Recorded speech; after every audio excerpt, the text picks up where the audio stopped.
ചരിത്രം കുറിച്ച് പഞ്ചാബ്. ഈഡൻ ഗാർഡൻ സാക്ഷ്യം വഹിച്ചത് IPLലെ റെക്കോർഡ് റൺ ചേസാണ്. IPLലെ മാത്രമല്ല 2020 ചരിത്രത്തിൽ തന്നെ റെക്കോർഡ് റൺ ചേസാണ് പഞ്ചാബ് കൊൽക്കത്തയ്ക്കെതിരെ നേടിയത്. KKR അടിച്ചുകൂട്ടിയ 261 റൺസ് എന്ന കൂറ്റൻ സ്കോർ പഞ്ചാബ് മറികടന്ന് 18.4 ഓവറിൽ. മാച്ചിലേക്ക് വരുമ്പോൾ KKRന് വേണ്ടി സുനിൽ നരൈൻ ഫിൽ സാൾട്ട് കോംബോ നേടിയത് 138 റൺസ്. സാൾട്ട് നേടിയത് 6 സിക്സും 6 ഫോറും ഉൾപ്പെടുന്ന 37 ബോളിൽ നിന്ന് 75 റൺസ്.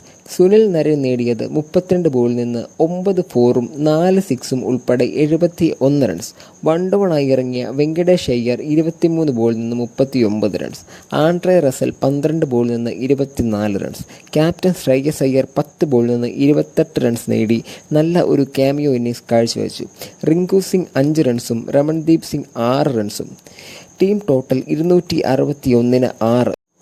പഞ്ചാബിന് വേണ്ടി സാം കരൺ, ഹർഷൽ പട്ടേൽ, രാഹുൽ ചാഹർ ഓരോ വിക്കറ്റ് നേടിയപ്പോൾ അർഷദീപ് സിംഗ് 2 വിക്കറ്റ് നേടി.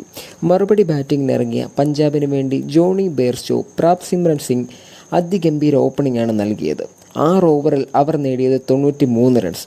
പ്രാപ് സിമ്രൻ സിംഗ് നേടിയത് 20 ബോളിൽ നിന്ന് 4 ഫോറും 5 സിക്സും ഉൾപ്പെടുന്ന 54 റൺസ്. പിന്നീടെത്തിയ റൈലി റോസോവ് നേടിയത് 16 ബോളിൽ നിന്ന് 26 റൺസ്. ജോണി ബെയർസ്റ്റോ, എന്തൊരു പ്ലെയറാണ് നിങ്ങൾ! ഫോം ഔട്ടായി ടീമിന് പുറത്തിരിക്കുക, എന്നിട്ട് തിരിച്ചു വരുമ്പോൾ ഒരു ഒന്നാന്തരം സെഞ്ചുറി അടിച്ച് ടീമിനെ വിജയിപ്പിക്കുക. എന്തൊരു മനുഷ്യനാണ് നിങ്ങൾ! വെറും 48 ബോളിൽ നിന്ന് 8 ഫോറും 9 സിക്സറും അടക്കം അടിച്ചു കൂട്ടിയത് 108 റൺസ്. ശശാങ്ക് സിംഗ് KKRന് ഒരു ചാൻസ് പോലും കൊടുക്കാതെ നേടിയത് 28 ബോളിൽ നിന്ന് 2 ഫോറും 8 സിക്സും ഉൾപ്പെടെ 68 റൺസ്. 2 പേരും കൂടെ കളി ഫിനിഷ് ചെയ്യുമ്പോൾ ടീം സ്കോർ 18.4 ഓവറിൽ 2 വിക്കറ്റ് നഷ്ടത്തിന് 262. പഞ്ചാബിന് 8 വിക്കറ്റ് വിജയം. ജോണി ബെയർസ്റ്റോ ആണ് പ്ലെയർ ഓഫ് ദി മാച്ച്.